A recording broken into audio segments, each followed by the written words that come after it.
Hello, everyone. This is Rick, and welcome to Astral Club. This one is remote viewing.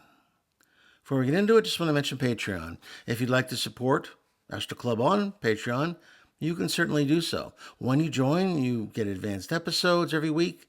There's a chat and a direct mail function, as well as some other things. If you're interested, just go to the description and click on the address or link.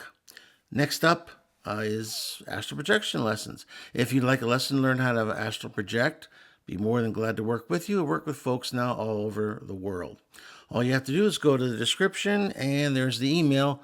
Just ask for more information. Okay, remote viewing.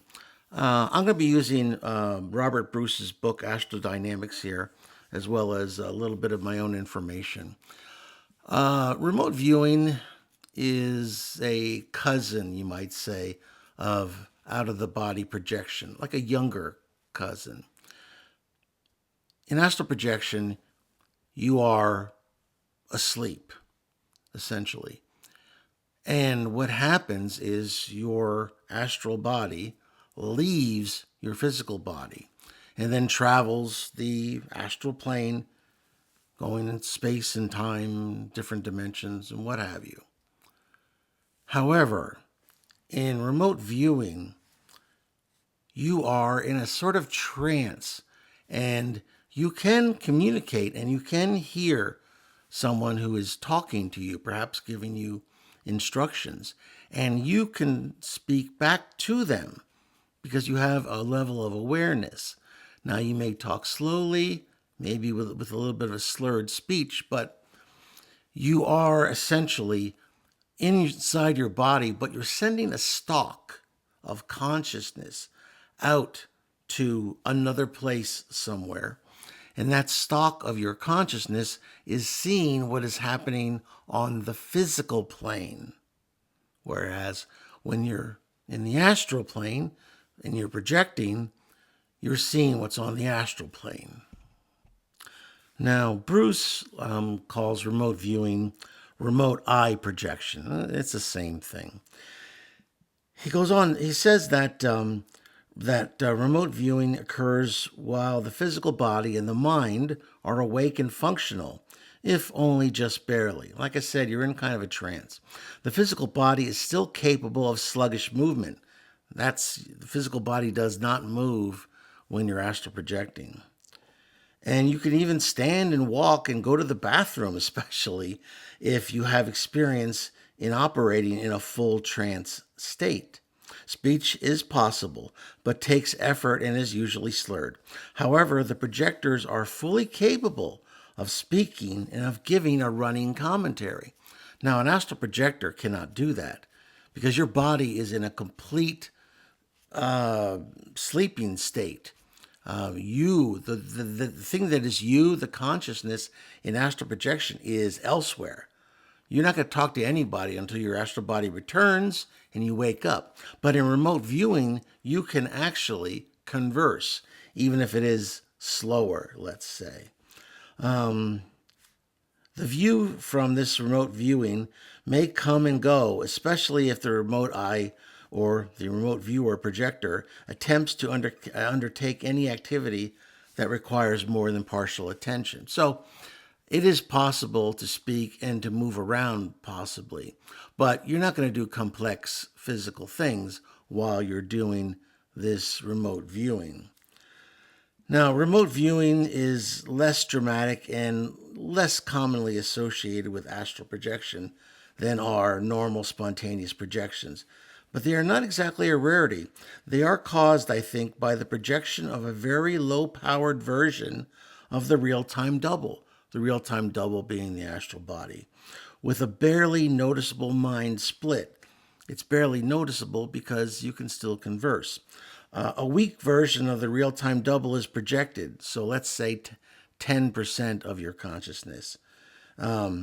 This is more of an influence than a control.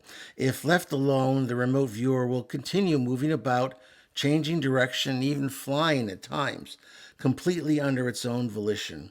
This last factor strongly indicates that the remote viewer has its own copy of mind, albeit a weaker copy of the reflection of the original. So when you're astral projecting, you've got a very real astral body. What Bruce is saying here, though, is, I put it forth as a stalk of consciousness.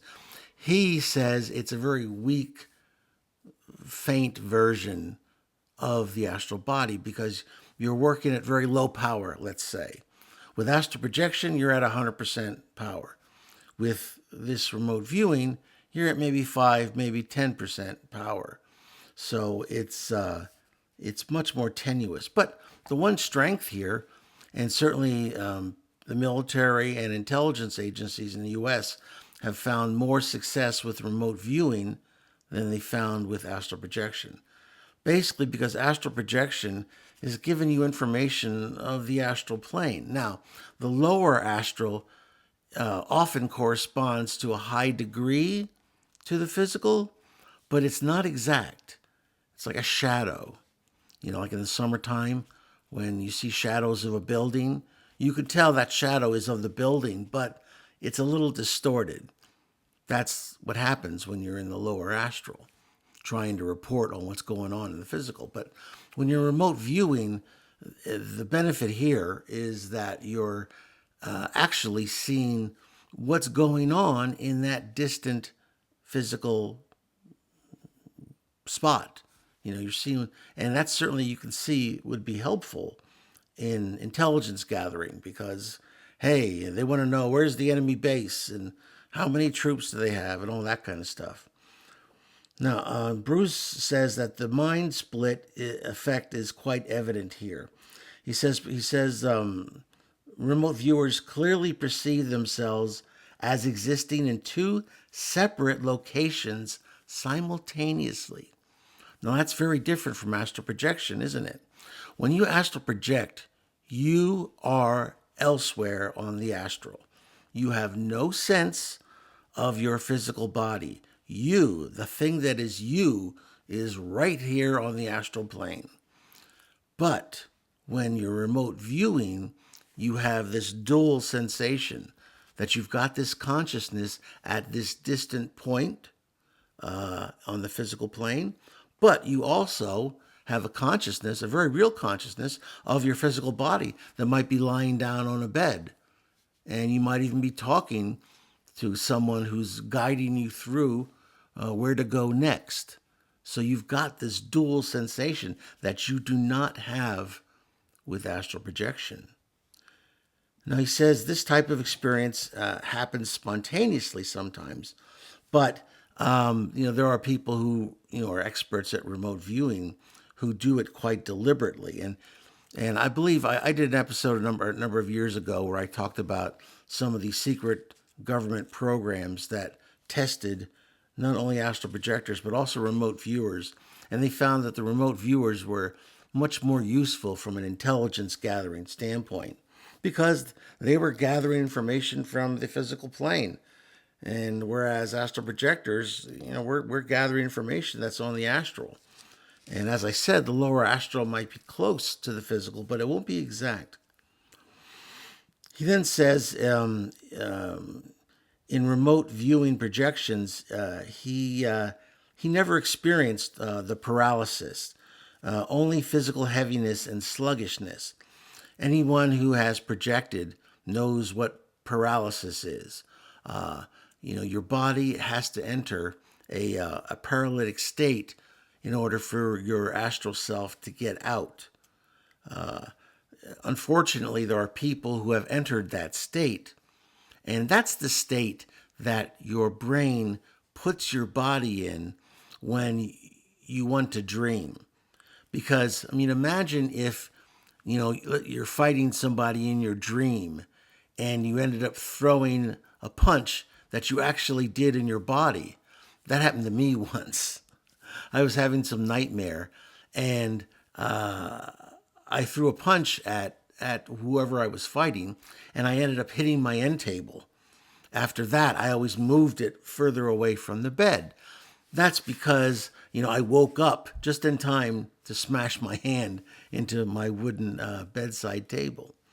So he's saying that in his remote views, he did not have that paralytic state that he experienced and everybody experiences in astral projection. Bruce goes on to say that the visual connection between the awake physical body and the remote viewing aspect is most likely provided via the silver cord, as per any other type of projection like an astral projection. But the third eye is also very likely involved here. He calls it the brow center, but let's call it the third eye. The awake but tranced physical mind can be thought of as a receiving a type of remote viewing real-time vision broadcast from its projected double via the silver cord. And he goes on to say if he's right, then the vision is received and seen by the physical mind in its mind's eye in a very similar way as a clairvoyant's mind sees visions. That's very interesting. Anyway, the remote viewing projection also adds weight to his theories on the mind split effect, that OBEs, or out-of-the-body experiences, astral projections, can occur at any time during the trance state, often without being noticed.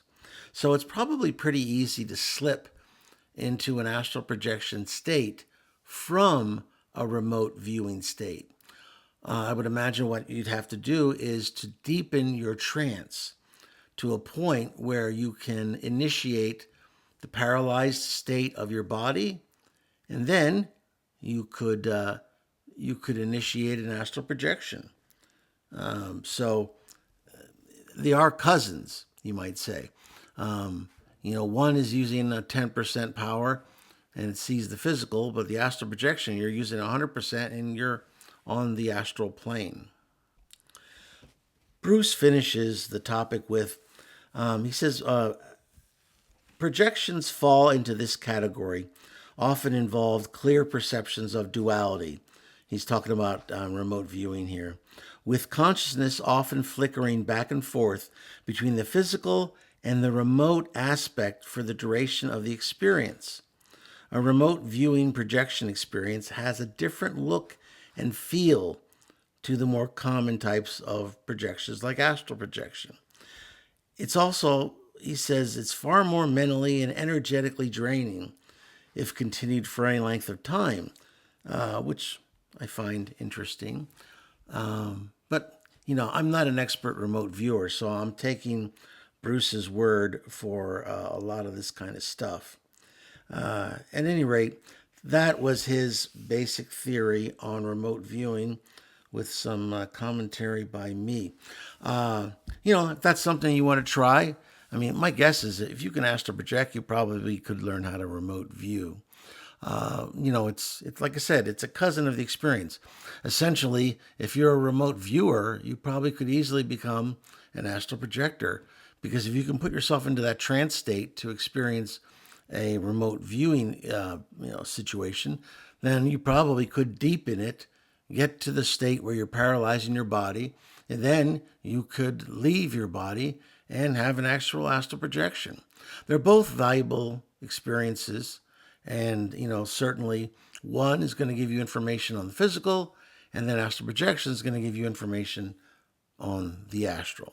It also gives you the feeling of being there when you astral project.